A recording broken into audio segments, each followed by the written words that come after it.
The holidays are here. This time of year is full of festive activities for some and frustration for others. If you're in the latter group, this video is for you. This season brings up a lot of emotion for many people. It can feel like an assault on your boundaries, your money, your capacity, your time. You may feel obligated to attend events, be social, and even spend time with people who trigger you or whom you'd rather just not see. I get all of it and have been there. So here are some plans and practices that have helped me. Number one, come up with a personal mantra or an affirmation for the season, a phrase that's short, easy to remember, stated in the affirmative, and reinforces how you want to feel. For 3 minutes a day, repeat the mantra to yourself. Right before you have to attend an event, say it to yourself. When you feel those dreadful thoughts getting louder in your head, you'll also notice this because your mood declines. Reach for the mantra. You have a mantra right now, whether you're aware of it or not. There's always something we repeat to ourselves over and over and over again. It could be, oh, not again, or when it rains, it pours, or this always happens to me, or I never have time. When you say these phrases, the energy behind them, it's not usually positive. You've been anticipating something else bad happening, so of course it happens. For most people, negative thoughts are easy to reach for. And while it may be true that challenging circumstances keep arising, that can't change the reality without first changing your mindset. And at the crux of changing your mindset is changing your self-talk. Mantras and affirmations are a deliberate way of changing the records playing in your head.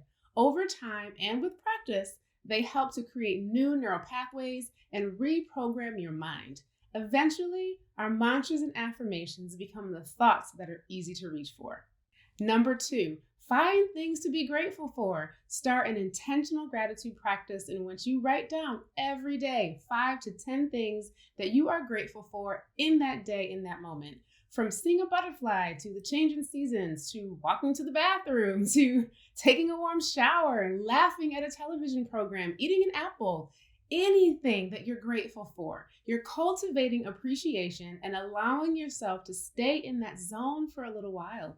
Gratitude is a spiritual practice that never fails to shift your energy for the better. We think more than 60,000 thoughts a day, and most of those thoughts we're not aware of thinking, and they are repetitive and center around things we aren't satisfied with in our lives.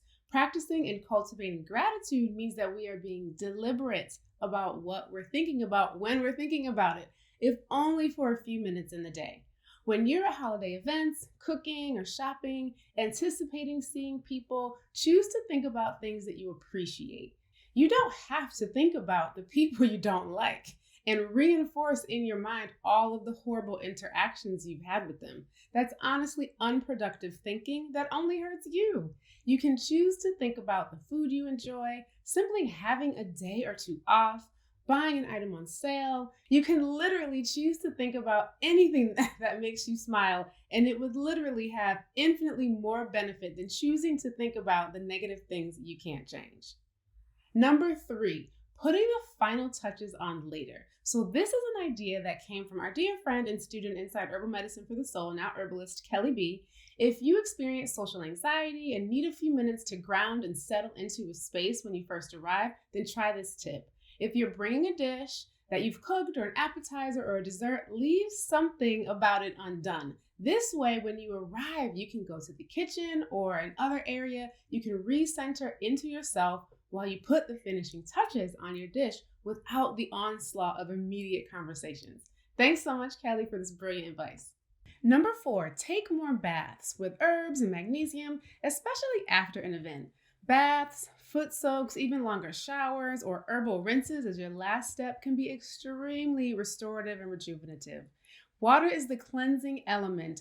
And a way that I like to think of this is that when we're around a lot of people exchanging energy, hearing and sharing stories and experiences, it's a lot of giving, receiving, and holding space. So our personal energy, it just feels full.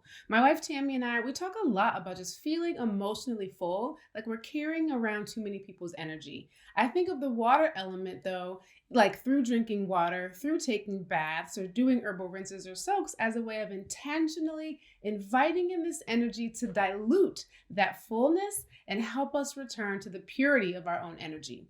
Lavender, rose, rosemary, and tulsi and the mints would be great herbs to soak in, along with magnesium for muscle relaxation. So with these 4 tips, you have ways to regulate, manage, and restore your energy before, during, and after holiday events. Let me know in the comments if you have additional tips you can share with others. I hope this holiday time is filled with more gratitude than grief, more laughter and joy than triggers and heartache. Remember, you have the power to control your energy. Be sure to like, subscribe, and hit the bell to be notified when we release another video. Later.